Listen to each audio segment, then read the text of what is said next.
그리 아니하실지라도. 다니엘 3장 1절에서 18절 말씀입니다. 느부갓네살 왕이 금으로 신상을 만들었으니 높이는 60규빗이요 너비는 6규빗이라. 그것을 바벨론 지방의 두라 평지에 세웠더라.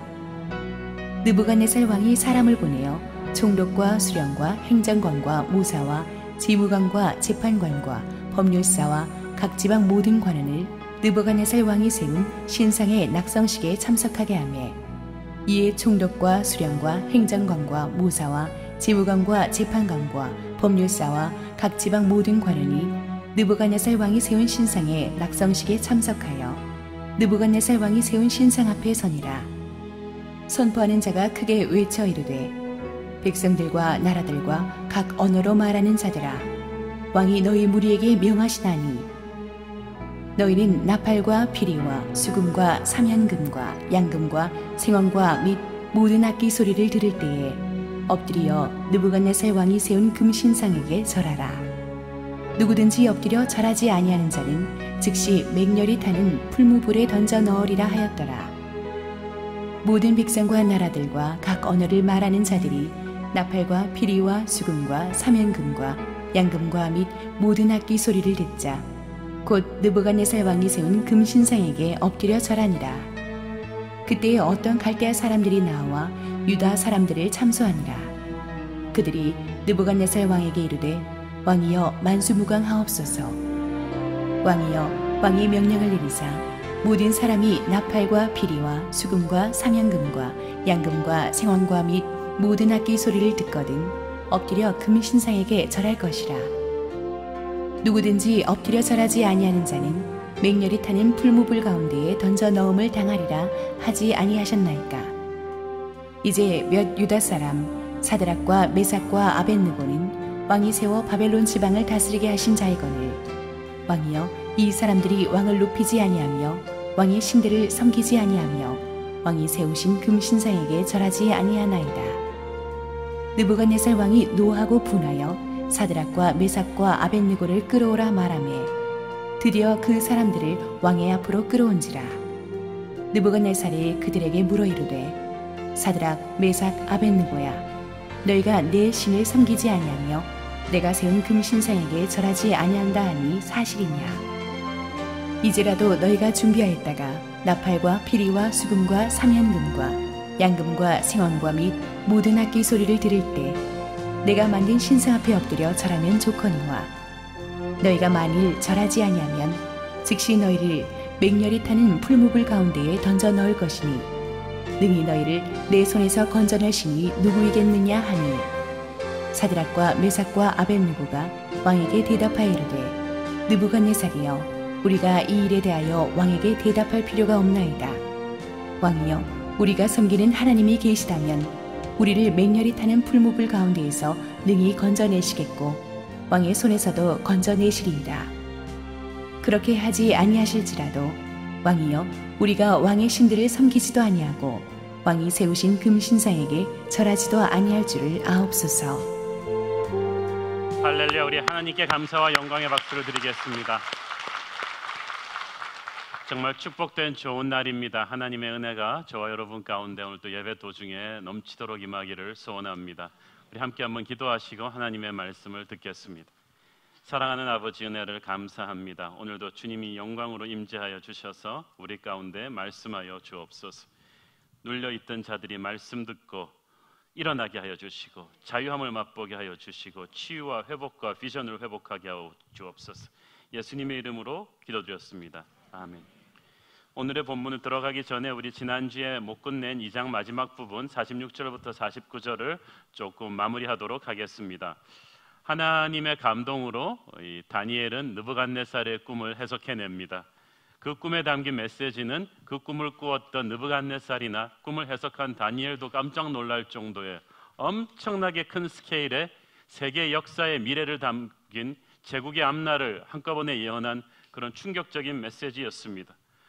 영원히 갈 것 같았던 바벨론도 지나갈 것이고 그 뒤로 페르시아가 오고 그 뒤로 헬라가 오고 그 뒤로 로마가 오고 그 뒤로 수많은 제국들이 일어났다가 망할 것이라는 그 비전을 받은 거예요. 도저히 인간의 힘으로는 생각해낼 수 없는 그 엄청난 하늘의 비밀을 받았을 때 듣는 왕도 놀래고 듣고 있던 바벨론 문무백관들도 놀래고 전부 다 충격과 충격 속의 메시지였습니다. 느부갓네살은 다니엘의 메시지를 100% 이해할 수는 없었지만 이 메시지가 하늘의 것이라는 것만은 분명히 알았어요. 사람의 것이 아니고 하느님의 영광이 다니엘에게 부어져 있다는 것을 알았습니다. 그래서 그 천하에 두려울 것 없는 느부갓네살 왕이 그 자리에 무릎 꿇어버립니다. 2장 46절 읽겠습니다. 시작. 이에 느부갓네살 왕이 엎드려 다니엘에게 절하고 명하여 예물과 향품을 그에게 주게 하니라. 느부갓네살은요, 이때까지 수많은 적들을 무릎 꿇린 사람이지 자기가 남한테 무릎 꿇어본 적은 한 번도 없는 사람입니다. 무릎 꿇는다는 것은 항복한다는 뜻이거든요. 그건 치욕입니다. 느부갓네살은 한 번도 그래 본 적이 없습니다. 어릴 때부터. 그런 천하에 두려울 것 없는 대정복자 느부갓네살이 18살밖에 안 된 유다 변방에서 끌려온 이 포로 다니엘 앞에 무릎을 꿇어버린 거예요. 절을 한 거예요. 보고 있던 사람들이 다 기절했을 것입니다. 이런 상황을 우리가 어떻게 받아들여야 하는가? 어떻게 왕이 이 아무것도 아닌 소년에게 절을 할 수가 있는가?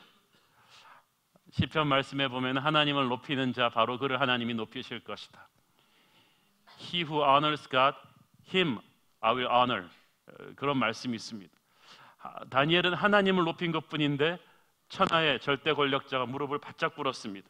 예물과 향품을 바칩니다. 이것은 항복한 왕이 더 위대한 왕에게 드리는 예식입니다. 신에게 드리는 예식입니다. 그리고 말합니다. 47절 시작. 왕이 대답하여 다니엘에게 이르되 너희 하나님은 참으로 모든 신들의 신이시요 모든 왕의 주제시로다. 내가 능히 이 은밀한 것을 나타내었으니 내 하나님은 또 은밀한 것을 나타내시는 이시로다. 느부갓네살은 너희 하나님은 참으로 모든 신들의 신이시다. 신들 중에 최고다 라고 하나님의 능력을 인정했지만 이 말의 뉘앙스를 잘 짚어보세요. 느부갓네살은 바벨론에 존재하고 있는 모든 신들 중에 최고로 하나님을 꼽았을 뿐이지 하나님을 자기 인생의 유일한 구세주로 믿은 건 아닙니다. 많은 사람들이 여기서 느부갓네살이 신앙을 가졌다가 나중에 타락했다고 합니다만은 신앙 가지지 않았습니다. 그냥 하나님의 능력을 인정한 것뿐입니다. 조금 이따 느부갓네살이 나중에 가서 하는 짓을 보면 알 수가 있습니다. 어쨌든 지금은 느부갓네살이 하나님의 능력에 감격했습니다. 그래서 다니엘에게 약속한 대로 엄청난 보상을 해주죠. 48절 같이 읽습니다. 시작. 왕은 이에 다니엘을 높여 귀한 선물을 많이 주며 그를 세워 바벨론 온 지방을 다스리게 하며 또 바벨론 모든 지혜자의 어른을 삼았으며 다니엘은 순식간에 부자가 되었습니다. 왕이 귀한 선물을 많이 주었다는 말을 그 당시 컨텍스트를 우리가 좀 이해를 하셔야 됩니다. 어느 정도 귀한 선물을 줬을까? 우리 수준에서 생각하시면 안 돼요. 정관장 한 박스, 티세트 하나, 본 차이나 예쁜 거 하나, 그 정도가 아닙니다. 영국 귀족들도 그렇지만 그 당시 왕조 문화에서 왕이 큰 공을 세운 신하에게 선물을 준다 하면, 이 정도 큰 공을 세운 신하에게 선물을 준다 하면 일단 수만 평이 되는 영지를 하사합니다. 그리고 거기에 엄청난 성을 또 하사합니다. 그리고 거기에 딸린 수많은 하인들과 병사들과 그 안에 들어가는 모든 보석과 가구와 말과 장신구, 그거를 통째로 다 주는 거예요. 거의 작은 나라 하나를 떼줄 정도의 상입니다. 그러니까 지금 이 순간에 다니엘은 바벨론의 한 몇십 대 갑부 중에 하나로 순식간에 되어버린 거예요. 그뿐입니까? 모든 지혜자의 어른으로 삼았다. 바벨론에 있는 그 쟁쟁한 브레인들의 톱으로 삼아주었다는 것입니다. 하버드, 옥스퍼드 총장을 세웠다는 거예요. 18살 나이에. 그뿐이 아니라 엄청난 권력을 실어주었습니다. 그를 세워서 바벨론 온 지방을 다스리게 했다. 그를 세워 온 지방을 다스리게 했다는 말은 2인자로 세웠다는 것입니다. 국무총리입니다. 다니엘은 공직 생활을요 이렇게 차분히 다 착착 올라간 게 아니고 그냥 순식간에 처음부터 톱으로 끄는 거예요. 18살의 나이에 대제국 바벨론, 유럽과 아시아와 중동을 어우르는 거의 미합중국의 영토에 가까운 그 대제국의 국무총리가 된 것입니다. 여러분이 나이가 어리고 빽이 없다고 할지라도 하나님이 여러분을 기뻐하신다면 하나님이 세우시기로 작정하신다면 여러분은 순식간에 역사의 중심에 설 수가 있습니다. 우리 보고 뻑이라고 세워주시는 것이 아니고 하나님의 영광을 선포하라고 그 자리에 세워주십니다. 그런데 믿음의 사람 다니엘이 혼자 그 자리를 간 것이 아니고 같이 기도했던 믿음의 친구 세 사람을 같이 추천해서 올라갑니다. 49절 같이 읽겠습니다. 시작. 왕이 또 다니엘의 요구대로 사드락과 메삭과 아벳느고를 세워 바벨론 지방의 일을 다스리게 하였고 다니엘은 왕궁에 있었더라. 그러니까 다니엘이 세 친구를 같이 천거해서 같이 다스렸는데, 다니엘은 수도에서 왕을 보좌하는 국무총리, 중앙센터 역할을 맡았고, 이 바벨론의 그 수많은 영지들 가운데서 핵심적인 데에 총독으로 아마 친구들을 내려보냈겠죠. 이게 굉장히 중요합니다. 바벨론이 워낙 광대하니까요, 그 지방마다 총독을 세워줬는데 그 총독들의 역할이 굉장히 중요했어요. 그래서 다니엘은 자기가 아무리 중앙에서 이 모든 걸 관장하지만 분명히 사드락과 메삭과 아벳느고를 아주 핵심되는 지역에 책임 장관으로 꽂아 넣었을 것입니다. 미국으로 말하면요, 미국에 수많은 대통령이 있고 수많은 시의 시장들이 있지만요, 시장이라고 다 시장이 아닙니다. 미국 하면은 적어도 LA, 시카고, 뉴욕 이 세 군데 시장은 거의 소국의 대통령을 맞먹게 하는 큰 역할이죠. 아마 바벨론 제국의 LA, 시카고, 뉴욕 시장으로 아마 사드락, 메삭, 아벳느고를 다니엘이 보냈을 거라고 저는 추측합니다. 그래야 이 세 도시를, 핵심 도시를 잘 다스려야 이 바벨론 전체가 이들의 그 리더십 하에서 확 올라갈 수가 있기 때문이죠. 하나님께서 이 팀을 만드신 거예요. 거룩한 팀을. 어떻게 보면은 사실 인사청탁한 거죠, 다니엘이. 그러나 이것은 우리가 생각하는 학연지연의 인사청탁이 아니고 충분히 감당할 만한 실력과 인품을 가진 믿음의 사람들을 하나님께서 뜻이 있으셔서 역사의 중심에 세워주신 것입니다. 하나님의 예언대로 바벨론이 그렇게 위대한 제국이 될 수 있었던 그 뒤에는, 느부갓네살의 리더십 뒤에는 바로 이 다니엘과 이 세 친구의 몇십 년에 걸친 충실한 보좌가 있었을 거라고 저는 믿습니다. 어쨌든 이런 좋은 믿음의 친구들이 이 사나운 바벨론 왕궁에서 함께 팀워크를 이루면서 같이 갔다. 같이 하나님의 역사를 만들어 갔다. 그래서 이들은 떨어져 있었지만 서로 외롭지 않았다는 거 얼마나 좋습니까? 저는 우리 자녀들에게도 이런 믿음의 친구들이 있기를 기도합니다. 혼자서는 못해요. 여러분 너무 애를 애주중지 그냥 자기만 아는 독불장군으로 키우잖아요. 우리 모두가 정말 우리 아이들에게 사드락, 메삭, 아벳느고 같은 믿음의 친구들이 있게 하여 주시옵소서. 그 기도를 여러분이 많이 할 수 있게 되기를 바랍니다. 다니엘과 세 친구가 함께 있었기 때문에 이들이 롱론한 거예요. 전도서 말씀 보겠습니다. 4장 9절 시작. 두 사람이 한 사람보다 나음은 그들이 수고함으로 좋은 상을 얻을 것임이라. 혹시 그들이 넘어지면 하나가 그 동물을 붙들어 일으키려니와 홀로 있어 넘어지고 붙들어 일으킬 자가 없는 자에게는 화가 있으리라. 또 두 사람이 함께 누우면 따뜻하거니와 한 사람이면 어찌 따뜻하랴. 한 사람이면 패하겠거니와 두 사람이면 맞설 수 있나니 세 겹줄은 쉽게 끊어지지 아니하느니라. 아멘. 거룩한 팀워크의 세 겹줄, 이것이 우리의 자녀들에게 반드시 필요할 것입니다. 여러분에게도 필요할 것입니다. 그래서 순회 반드시 돌아가셔야 되고 믿음의 친구들이 있어야 됩니다. 자, 그러면 이제 이 믿음의 친구들이 다 하나는 국무총리, 하나는 LA, 시카고, 뉴욕 시장 돼가지고 이렇게 그냥 행복하게 결혼하고 살고 자녀들 잘 키우고 바벨론에서 출세하면서 잘 살았더라고 이렇게 해피엔딩으로 끝나야 되잖아요. 근데 그렇게 안 돼요. 10여 년이 흐르면서 새로운 위기가 닥쳐옵니다. 오늘의 본문 시작입니다. 3장 1절 읽겠습니다. 시작. 느부갓네살 왕이 금으로 신상을 만들었으니 높이는 60규빗이요 너비는 6규빗이라. 그것을 바벨론 지방의 두라 평지에 세웠더라.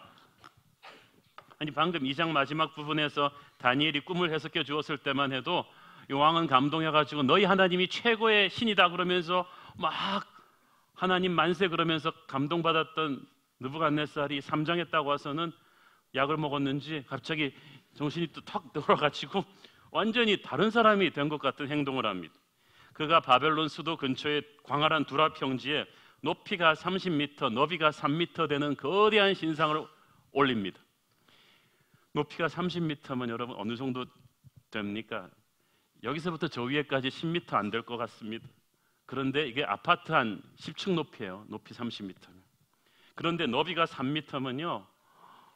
여기서부터 한 이 정도까지 되는 거리로 이 금으로 신상을 만들어서 올리는데 우리가 생각하는 겉에만 칠하는 도금이 아니에요.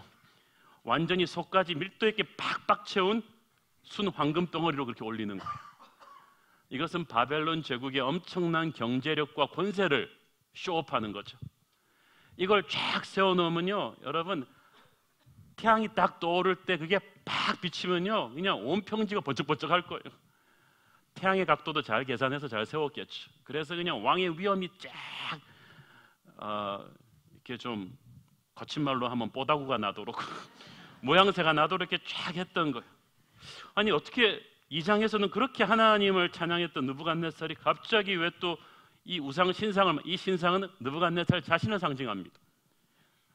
훗날 로마 황제들이 했던 emperor worship, 황제 그 경배의 그 모형이죠. 어떻게 사람이 이렇게 변할 수 있을까요? 다니엘의 꿈을 해석을 듣고 하나님을 높였던 그 느부갓네살은 어디 갔을까요? 일단 세월이 많이 흘렀어요. 지금 이 금신상을 만든 시기는 느부갓네살 통치 18년째인 주전 586년입니다. 그러니까 전장에서 다니엘이 왕의 꿈을 해석했을 때로부터 15년이 흐른 거예요. 10년이면 강산이 변한다고 하는데 지금 강산이 1.5번 변했을 때입니다. 그런데 그렇다고 해서 이 똑똑한 왕이 그 신상 꿈의 충격을 잊어버린 것은 아닙니다. 오히려 그 꿈을 너무 똑똑히 기억하고 있어서 이 사건의 발단이 되었습니다. 갑자기 이런 거대한 신상을, 사람 모습을 한 신상을 만들겠다는 아이디어가 어디서 왔을까요? 그때까지 이 정도 큰 신상은 없었어요. 그것은 다니엘이 해석해 준 꿈에서 본 신상이에요. 다른 것은 다니엘의 꿈에서 하나님이 보여주신 그 꿈은 신상의 머리만 황금빛입니다. 머리만 바벨론이에요. 그리고 바벨론도 사라지고 그 다음 제국이 은이 되고 동이 되고 철이 되는 그 모습이 쫙 오는 것인데, 그 모습 그대로 신상은 세웠지만 머리부터 발끝까지는 전부 다 금으로 만들어 버렸어요. 그 말은 무슨 말이에요? 하나님의 계시가 틀렸다는 거예요. 바벨론은 머리만으로 끝나는 것이 아니라 머리끝부터 발끝까지 다 바벨론이다.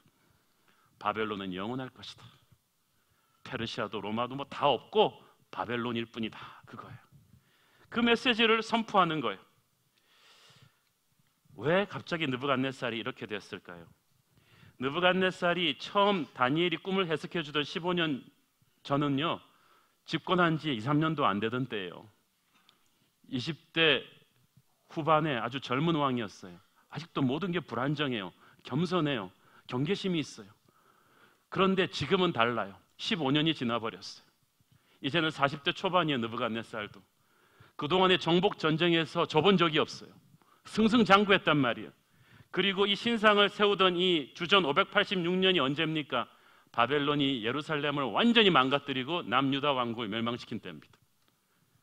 그러니까 이 대승전을 기념하기 위해서, 천하 제패를 기념하기 위해서 이 신상을 만들면서 이 느부갓네살은 내가 저 하나님이 지킨다는, 다니엘의 하나님이 처음에는 좀 무서웠지만 저 하나님이 지킨다는 저 유다 왕국도 쓸어버렸는데 그 예언이 진짜 맞을까?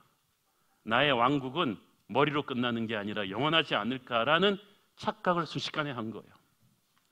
인간이 그렇게 간사하거든요. 열등감과 교만은 종이 한 장 차이거든요. 내가 을이었을 때는 갑의 횡포를 그토록 개탄하던 사람이 자기가 조금만 힘이 세져서 갑이 되면요, 더 무서운 갑이 되어버려요. 느부갓네살은 집권 초기에 겸손과 이 헝그리 정신을 잃어버리고 통치 18년 동안 패배를 모르며 승승장구하는 대제국 바벨론을 이룬 다음에는 사람이요 조금씩 이 턱이 올라가기 시작하더니 이때쯤 이렇게 올라와 있었어요. 눈에 보이는 게 없는 거예요. 처음에는 15년 전에는 맞아, 다니엘의 하나님 대단하시구나, 내 꿈을 맞추다니 너희 하나님이 최고야 그러던 느부갓네살이 15년 동안 승승장구하면서 달라졌어요. 우리는 여기서 잘 나가는 인생이 믿음을 가지기가 얼마나 어려운 것인지를 알 수 있어요. 그래서 여러분 인생의 은혜의 터닝 포인트를 했던 때를 한번 짚어보세요. 하나님이 여러분을 한 번은 꺾은 거예요. 다리를 부러뜨렸을 때 여러분은 은혜를 받았어요. 자식 문제로 부러뜨리든지 인간관계 문제로 부러뜨리든지 한 번은 꺾어버린 거예요. 근데 그렇지 않고는 지금 바벨론은 꺾어지지 않는 태양처럼 올라오고 있어요. 그래서 초창기는 처음 다니엘한테 그 꿈 해석을 들었을 때는 감동을 받아서 하나님을 찬양하라 그랬어요. 그러나 그 감동을 보고 이 사람이 진짜 신앙을 가졌다고 착각하면 안 됩니다. 감동만 가지고는 신앙이 아니거든요. 아, 저 사람이 이제 하나님 믿고 제대로 된 삶을 살겠어라고 지레짐작하면 안 돼요. 세월이 흐르면서 바벨론이 너무 잘 되니까 생각이 바뀐 거예요. 계시도 바꿔버려요. 뭐? 내 왕국이 무너지고 다른 왕국이 들어선다고? 우리가 이렇게 잘 되고 있는데, 이렇게 패배를 모르고 있는데, 어림없어. 나의 왕국은 영원할 거야. I am the greatest. 내가 최고야. 그 깊은 느부갓네살 속에 자리 잡고 있던 자존심의 폭발이 바로 이 신상입니다. 그래서 오늘 본문의 2절부터 쫙 보면은 이 신상 낙성식은요, 이 순전히 왕의 자만심을 만족시키기 위해서 이 부하들이 목숨 걸고 기획한 행사입니다. 이거 잘못했다가는 그냥 가거든요. 그래서 목숨을 걸고 이 기획한 거예요. 그러니까 2절 3절에 언급된 이 행사장에 나와 있는 사람들의 직책을 보십시오.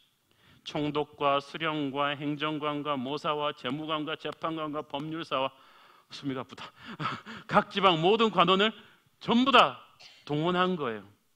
이 정도면요, 바벨론 대제국의 모든 7급 공무원 이상 다 부른 거예요. 그냥 다 갖다 놓은 거예요. 학자들은 바벨론 제국의 규모와 위세를 생각할 때 몇만 명에서 거의 10만 명이 넘는 인파가 이 낙성식에 왔을 거라고 추측합니다. 이렇게 대단한 규모의 국가 행사를 만들 정도로 이 낙성식에 대한 자부심이 대단했죠. 그러니까 중요하니까 모든 바벨론 제국의 그 한다 하는 리더들은 다 오른 거예요. 그러니까 뉴욕, 워싱턴, 시카고 시장인 사드락, 메삭, 아벳느고도 다 불려온 거죠. 근데 한 가지 미스테리는 이 중요한 행사에 다니엘이 없다는 거예요. 이 정도 중요한 행사면은 왕의 핵심 브레인인 국무총리인 다니엘이 없다는 게 이상하잖아요. 다니엘이 이 자리에 왜 없었는가를 두고 이 역사학자들은 해석이 분분합니다. 왕을 대신해서 왕궁에서 뭐 실무를 총괄하고 있었다느니 뭐 이렇게 하는데 하고 외유 중이었다. 그런데 생각을 해보세요. 아무리 외유 중이었다고 해도 이 중요한 행사에 왕이 부르려면 안 불렀겠어요? 이것보다 중요한 일이 어디 있어요? 출장 중이라도 왕이 불렀으면 다 와야죠. 그런데 제가 보기에는 왕이 일부러 안 부른 거예요. 왕이 어쩌면 의도적으로 다니엘을 외유 보내놓고 이 일을 치렀을 수도 있어요. 왜냐하면 왕은 아무리 자만감이 높아가고 있지만 그래도 다니엘은 영원히 껄끄러운 부하거든요. 이분이 부하가 아니요. 왜냐하면 하나님의 사람이란 말이에요. 어렸을 때부터 봐왔어. 이 사람은 두려움이 없어요. 그래서 이 부하가 두려워요. 다니엘의 실력과 인품은 다 인정해요. 그러다 보니까 모두가 알고 있어요. 이 바벨론이 잘 돌아가는 거는 이 다니엘 국무총리 때문이라는 것을. 그러나 이 다니엘의 하나님이 얼마나 높은 하나님이라는 걸 알고 있어요. 그리고 느부갓네살이 이렇게 황금으로 만든 신상 낙성식에서 만약 다니엘이 있었으면 어떻게 나올지 느부갓네살은 안 봐도 뻔한 거예요. 그러면 다니엘과 그 황금상 앞에서 정면승부했을 때 모든 국민의 민심을 다니엘이 아닌 자기에게로 끌어올 자신이 없는 거예요. 명분이 자기는 별로 없어. 가까이 하기엔 너무나 먼 당신이야, 이 다니엘이. 그래서 제가 보기에는 다니엘을 일부러 출장 보내놓고 이 일을 느부갓네살이 저질렀으리라고 저는 봅니다. 4절을 보니까 백성들과 나라들과 각 언어로 말하는 자들이, 그러니까 그만큼 여러 개의 외국어를 말하는 사람들이 있을 정도로 공무원들이, 그만큼 나라가 넓은 거예요. 중국처럼 넓고 미국처럼 넓은 대제국이에요. 5절에 보니까 나팔과 피리와 수금과 사명금과 앙금과 생황과 모든 악기들이 총동원된 거예요. 요즘으로 말하면 거대한 클래식 오케스트라하고 그 다음에 초대형 밴드하고 모든 MR이 다 동원돼서 수백 수천 명의 음악단만 합창단이 쫙 쓴 거예요. 규모가 엄청났을 거예요. 이거 잘못하면 안 되는 행사거든요. 그래가지고 이 음악이 빵빠방 빠바바방 빠방 그러면서 막 팍 할 때 최대 피크를 날릴 때 막 북축이 터지면서 전부 다 절해야 되는 거죠. 왜 절해야 되는지에 대한 책임의식도 확실하게 고취시켜 줍니다. 안 하면 그대로 풀무불에 던져 놓는다. 이 말이 딱 발표되면서 전부 다 절하기 시작하죠. 어차피 이 사람들은 수많은 우상들을 숭배하는 사람들이기 때문에 하나의 우상에 더 절한다고 뭐 손해될 건 없어요. 막 절을 하기 시작하니까 여러분 한 10만 명이 절을 한다고 생각해 보세요. 그냥 슉슉슉슉 웨이브처럼 막 내려가는데 문제의 시작은 어떤 사람들의 투소로 시작됩니다. 모든 정치 스캔들의 시작이죠. 투소. 8절 읽겠습니다. 시작. 그때 어떤 갈대아 사람들이 나와 유다 사람들을 참소하니라. 영어 성경에 보니까 some astrologers, 그냥 어떤 점성술사들이라 그랬는데 한국어 성경에는 갈대아 사람들이라 그랬어요. 근데 이 말이 맞아요. 여러분 다니엘서 초반부에 나왔다시피 왕의 핵심 브레인인 이 천문학자들, 이 자문위원들의 대부분은 토종 갈대아인들이었습니다. 이들이 이때까지는 터줏대감처럼 이 왕의 모든 핵심 브레인 역할을 했었는데 졸지에 다니엘과 세 친구들이 낙하산처럼 뛰어들어와서 왕의 총애를 받고 쫙쫙 뻗어나간 거예요. 그러니까 이 사람들은 지난 15년 동안 이 빌미만 잡으려고 기다리고 있는 거예요. 어디서 갑자기 떨어진 이 젊은 친구들 때문에 자기들의 아성이 무너졌잖아요. 근데 빌미가 없었어요. 오늘 빌미를 딱 준 거죠. 그래서 유다 사람들을 참소를 했는데 공공연히 왕 앞으로 나와서 만수무강하세요. 아첨부터 먼저 하시고 그 다음에 왕이 이렇게 공을 들여서 행사를 준비했는데 이 왕의 명령을 무시하고 절하는 사람들이 있다는 거예요. 12절에 보니까 그러면서 이 고발자들의 속내를 엿볼 수가 있죠. 왕이 세워 바벨론 지방을 다스리게 하신 자이거늘, 그러니까 왕의 은총을 이렇게 입은 사람들이 은혜를 원수로 갚는군요. 이 정도 고위직의 사람들이 모범을 안 보이면 위계 질서를 잡을 수가 없습니다 라고 말하는 거예요. 이들은 왕을 높이지 않는 사람들입니다. 왕을 안 높인 적은 없었죠. 항상 왕에게 순종하면서 직장생활을 했으니까. 그런데 이 간신들이 참소한 거예요. 자, 여러분, 다니엘의 이 세 친구들은 어느 날 그냥 마른 하늘의 날벼락처럼 사건이 터진 거예요. 내가 잘못해서 욕보는 것이면, 핍박받는 것이면은 내가 회개하고 고치면 되겠는데 이건 회개할 일이 아니에요. 그냥 겪어야 되는 거예요. 터진 거예요. 성경은 하나님의 사람들에게 이런 억울한 날벼락 같은 핍박이 오는 것을 놀라지 말라고 합니다. 베드로전서 4장 12절 14절 시작. 사랑하는 자들아, 너희를 연단하려고 오는 불시험을 이상한 일 당하는 것 같이 이상히 여기지 말고 오히려 너희가 그리스도의 고난에 참여하는 것으로 즐거워하라. 이는 그의 영광을 나타내실 때에 너희로 즐거워하고 기뻐하게 하려 함이라. 너희가 그리스도의 이름으로 치욕을 당하면 복 있는 자로다. 영광의 영 곧 하나님의 영이 너희 위에 계심이라. 여러분이 이런 상상도 못하는 억울한 이 핍박을 당할 때 영광의 영이, 하나님의 영이 특별한 강도와 은혜로 너희 위에 계실 것이다. 그래서 특별한 고난은 특별한 성령 체험의 시간입니다. 특별한 하나님의 섭리가 풀어지는 그런 순간일 줄로 믿습니다. 그래서 여러분이 조금 기대하셔야 돼요. 특별한 고난, 특별한 은혜, 이걸 기대하십시오. 어쨌든 고발자들의 참소는 성공했습니다. 왕의 자존심이 구겨지면서 왕은 너무나 화가 났어요. 13절 같이 읽겠습니다. 시작. 느부갓네살 왕이 노하고 분하여 사드락과 메삭과 아벳느고를 끌어오라 말하며 드디어 그 사람들을 왕의 앞으로 끌어온지라. 자, 이 거명된 인물들이 애지간한 사람들 같았으면 그냥 끌어올 것도 없이 죽였을 거예요. 그런데 도대체 누가 그래? 그랬는데 사드락, 메삭, 아벳느고, 그 말이 딱 나오는 순간 왕이 딱 얼어붙어 버렸어요. 누구라고? 사드락, 메삭, 아벳느고. 이 세 사람이 나온 이름이 거명되면서 이 왕은 사태의 중대성을 실감했어요. 하급 공무원도 아니고 시카고, 뉴욕, LA 시장을 그냥 죽일 수는 없는 거예요. 게다가 아무 잘못도 없이 지난 15년 동안 탁월한 실력과 리더십으로 온 백성의 존경을 받는 이 고위 강료들을 날릴 수는 없는 거잖아요.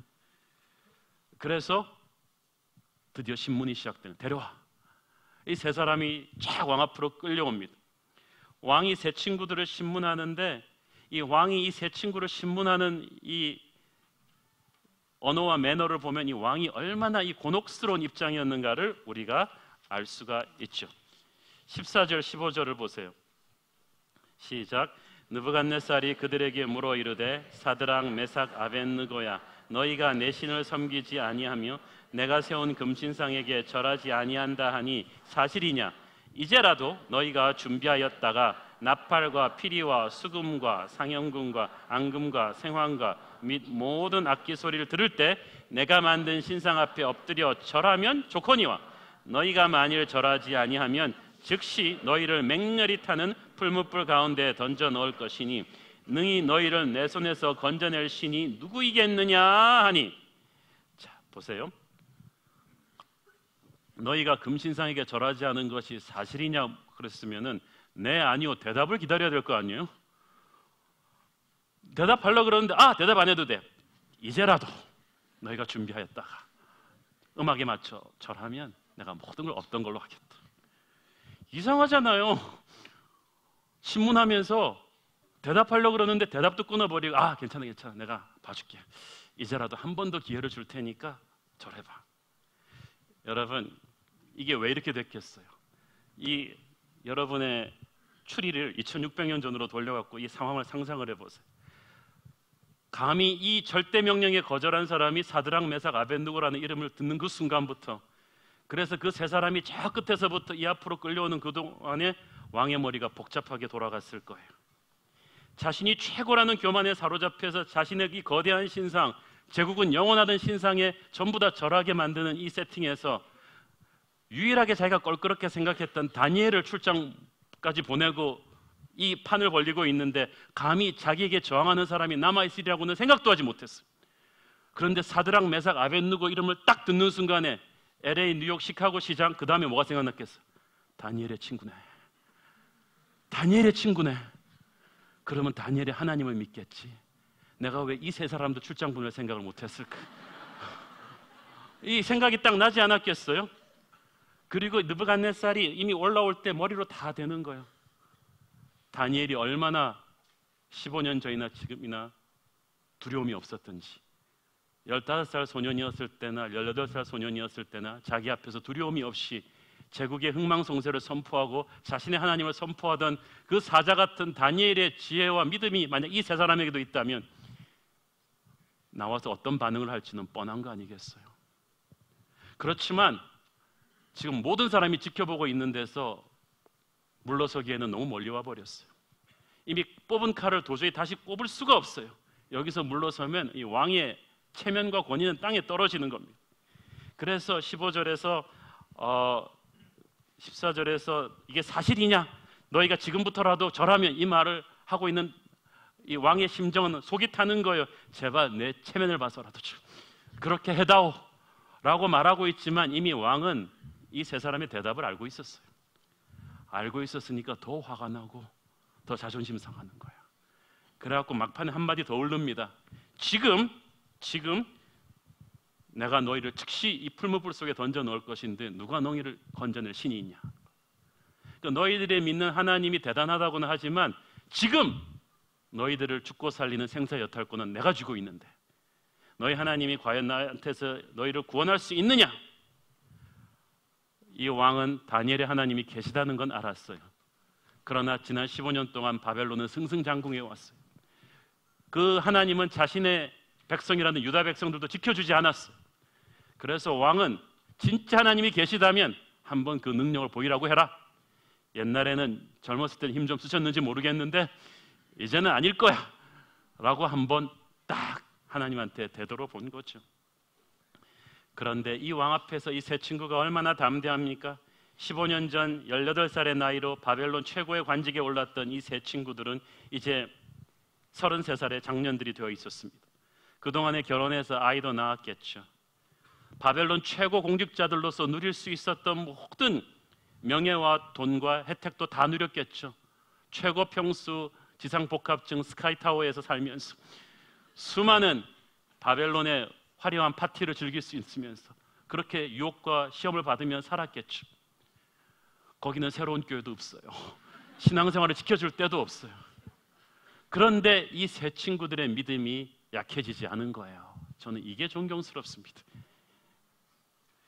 왕은 막 이 세 친구를 끌어내고 막 말하면서 머릿속으로 생각이 복잡해요. 계산이 복잡해요. 이 사람들은 어떻게 생각할까? 내 체면은 뭐가 될까? 다른 신하들은 어떻게 생각할까? 다니엘은 돌아와서 뭐라 그럴까? 막 머리가 복잡한데 이 세 사람은 전혀 복잡하지 않아요. 여러분, 믿음의 사람은 단순합니다. 심플합니다. 말이 막 복잡하고 엉켜서 자기도 무슨 말 하는지 모르겠다, 속이 구린 거예요. 진실이 없는 거예요. 눈치 보고 있는 거죠. 우리 청와대 대변인 기자회견이나 청와대 발표 보면 무슨 말인지 모르겠잖아요. 복잡하잖아요. 생각들이 너무 많아서 그래요. 하나의 거짓을 다른 거짓으로 막 막으려고 하니까 그래요. 체면 생각하고 여론 생각하고. 그러나 진리이신 하나님만 의식하며 사는 사람 말이 심플합니다. 복잡하질 않아요. 16절 읽겠습니다. 시작. 사드락과 메삭과 아벳느고가 왕에게 대답하여 이르되 느부갓네살이여, 우리가 이 일에 대하여 왕에게 대답할 필요가 없나이다. 대답할 필요가 없다. 이 말을 좀 쉽게 말하면 생각할 필요도 없다. 고민하지 않겠다. 좀 더 세게 말한다면 뭐 고민하고 기도할 필요까지도 없다. 그거예요. 여러분, 많은 크리스천들이 기도해 보겠다는 말을 너무 자기중심적으로 사용하는 거 아세요? 되게 하기 싫다는 말을 완곡어법으로 표현한 게 기도해 보겠답니다. 마음에 너무나 드는 예쁜 자매면 순종하겠습니다. 근데 마음에 안 들면 기도해 봅시다. 자기 애가 하버드 됐다는데 하버드 보낼지 안 보낼지 기도해 보겠다는 부모가 어디 있어요? 그냥 보내지. 근데 전교 1등하고 하버드 된 애가 신학교를 가겠다. 기도해 봐야죠. 하나님의 뜻이 뭔지 모르겠어요. 주여 뜻을 보여주시옵소서. 뜻을 모르는 게 아니라 그 뜻을 감당하기 싫은 거죠. 하나님의 뜻이 뭔지는 알지만 순종이 두려워서 발뺌하는 것입니다. 우리가 물론 인생의 어떤 위기 앞에서 고민하고 기도하고 결정해야 하지만 어떤 거는요, 기도해보고 고민해볼 필요도 없는 게 있어요. 그것은 하나님이 이미 말씀으로 분명히 보여주신 것들이에요. 서로 사랑하라. 여러분, 기도해볼 필요 있어요?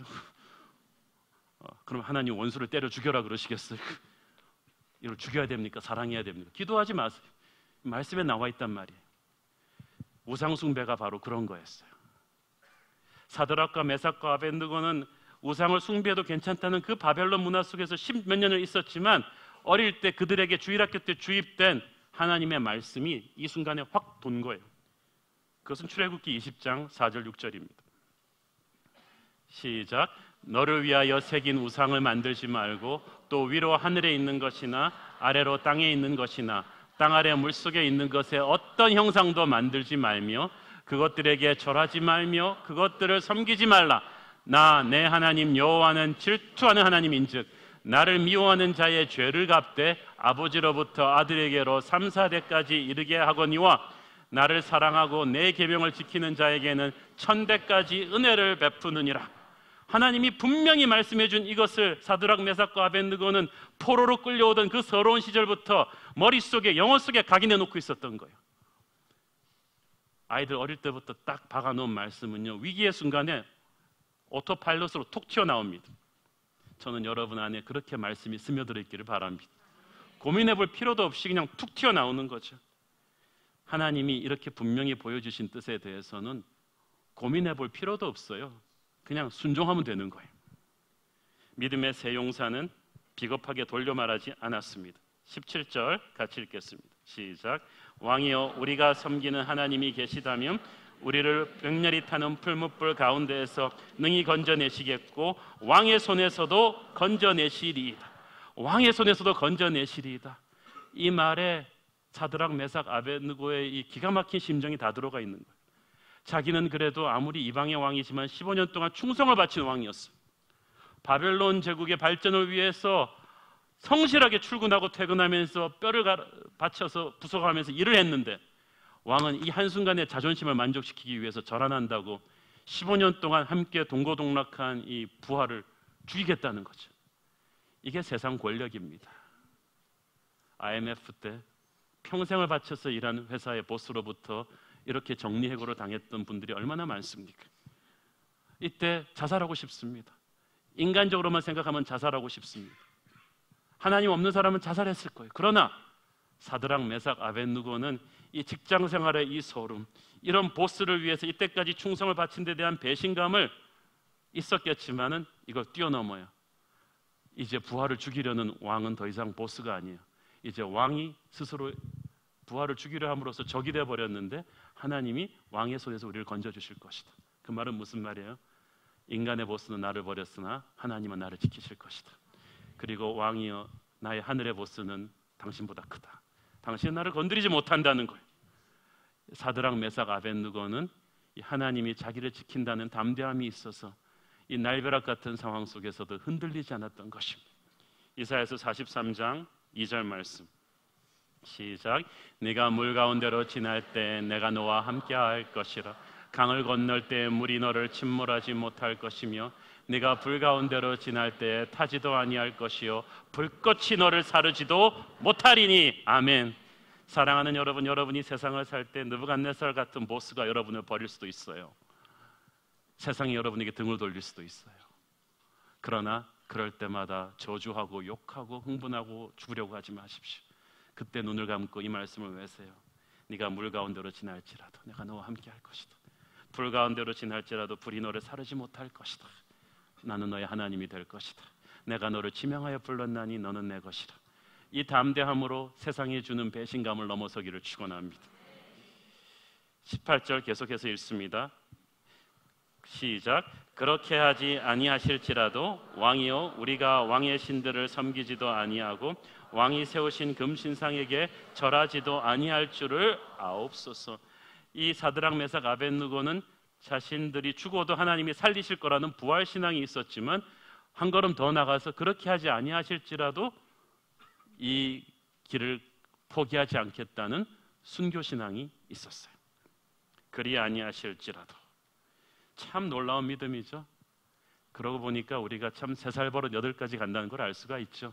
15살 때 우상신에게 바쳤던 음식을 먹지 않겠다던 그 다니엘과 세 친구의 그 결심, 어릴 때 가슴에 그어놨던 물러설 수 없는 영적 마지노선, 이게 30이 넘어서까지도 따라온다는 거예요.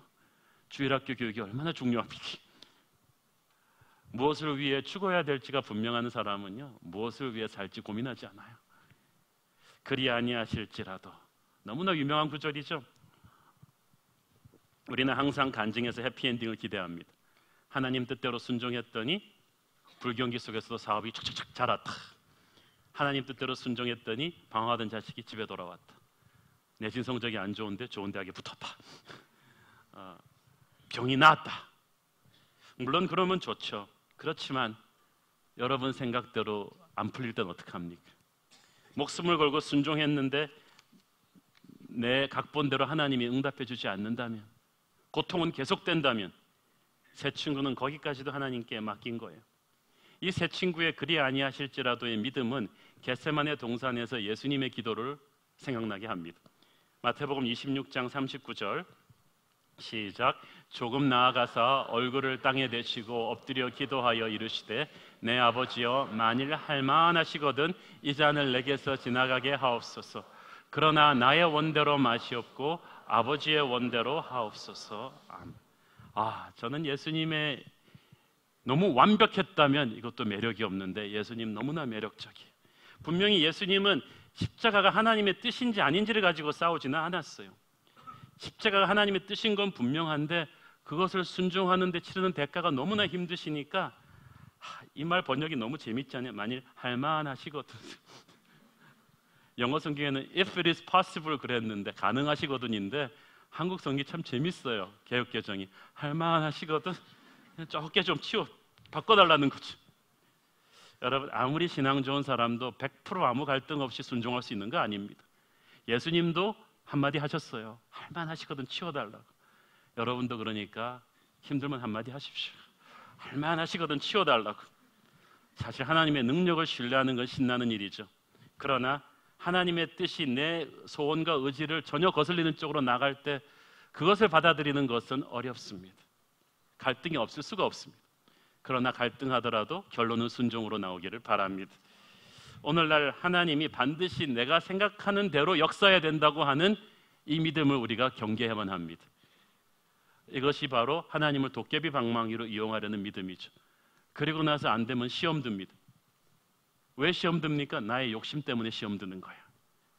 하나님은 반드시 내 자식을 원하는 대학에 보내주셔야 되고, 내 사업은 계획했던 대로 성공시켜 주셔야 되고, 이 기도는 내가 정한 데드라인에 응답해 주셔야 한다면 하나님이 우리의 종이지 어떻게 주인님이겠습니까? 사랑하는 여러분, 내 마음대로 안 됐다고 그게 응답이 안 온 게 아니에요. 순종과 기도는 우리의 몫이지만 그 일의 작정은 하나님께 있는 것입니다. 내가 생각한 것과 전혀 다른 방법으로 이게 올 수가 있어요. 저는 어렸을 때부터 목사가 되기 위해 평생을 고결하게 헌신한 다른 목사님들한테는 죄송한 얘기지만 대학교 3학년 때까지 목사가 안 되기 위해 발버둥 쳤던 사람이죠. 변호사가 되고 싶었어요.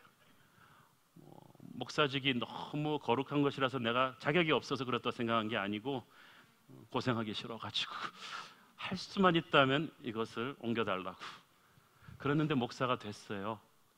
그리고 지금 생각해 보면 최고로 잘한 결정이죠. 그 과정이 쉽지는 않았습니다. 그렇지만 가장 행복해요.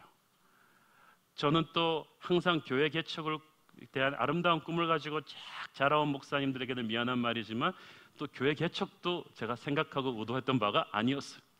그냥 폭풍처럼 하나님한테 밀려갖고 하게 된 거예요. 하고 밀려가지고 했는데 그 과정이 쉽지는 않았습니다. 이 땅에 교회 개척하는 어느 목사가 쉽겠습니까? 그게 두려워서 다들 덜덜 떠는 거 아니에요? 그게 두려워서 다들 청빙받고 싶어 하죠. 안정적인 교회에. 저라고 그런 마음 없었겠습니까? 그런데 하나님께서 폭풍처럼 개척을 시키셨는데 그때 개척하지 않았더라면 새로운 교회 이 놀라운 감동과 여러분 같은 좋은 성도들의 이 다이나믹한 것과 이게 어디서 나오겠어요? 제가 지금도 이렇게 다른 친구 담임 목사님들이랑 만나서 얘기를 해보면은 안정적인 교회 청빙받아간 목사님들이 저를 제일 부러워합니다. 우리 교회처럼 다이나믹한 교회가 없어요. 이런 감동과 눈물과 피와 땀에 이런 아름다운 교회의 스토리들이 없는 거예요. 제가 이걸 보면서 내 뜻대로 아니고 하나님의 뜻이었지만 이것이 얼마나 아름다운 것인가. 제가 열심히 목회하다가 얼굴에 안면마비라는 병이 왔을 때 그 다음 주에 막 스케줄이 많았기 때문에 침 몇 번 맞고 이거 좀 빨리 낫고 싶었어요. 금방 나가지 못하는데 얼마나 불편해요. 그리고 하나님의 뜻이 빨리빨리 일을 하게끔 만들어주는 건 줄 알았는데 석 달이 넘게 낫지를 않았어요. 그리고 그 침을 놓아주신 그분이 말씀하시기를 앞으로 10%의 증세는 평생을 갖고 갈 것이다. 그러나 이것이 축복이 될 것이다. 목사님이 건강을 조심하고 아픈 사람들의 마음을 깨닫게 될 것이다. 그런데 그 뒤로 정말 그 아픈 것이 나으면서 제가 진짜 아픈 분 성도들의 마음을 절절히 깨닫기 시작했어요. 그래서 아픈 분들을 위해서 기도하는데 정말 사랑의 마음이 가는 거예요. 그리고 어느 날 사랑의 마음을 가지고 기도하는데 성령의 불이 왔어요. 신의 은사가 온 거죠. 그때 기도가 터졌어요. 성령의 불을 체험한 거예요. 제 그 40대 초반의 성령 체험은 아프지 않았으면 오지 않았을 거예요. 아픈 병자들을 향한 마음은 그때 아니면 품지 못했을 거예요. 바울의 육체의 가시도 하나님이 평생 낫지 않게 해주시고 내 은혜가 네게 족하다고 하셨듯이 여러분 인생에도 하나님이 그리 아니하시는 어떤 게 있을 거예요. 끼고 살아야 되는 병이 있을 거예요. 끼고 살아야 되는 어떤 사람이 있어요. 그걸 순식간에 하나님이 치워주진 않아요. 그러나 그리 아니하실지라도 하나님의 영광이 그를 통해 임할 것을 믿기를 축원합니다. 기도하겠습니다.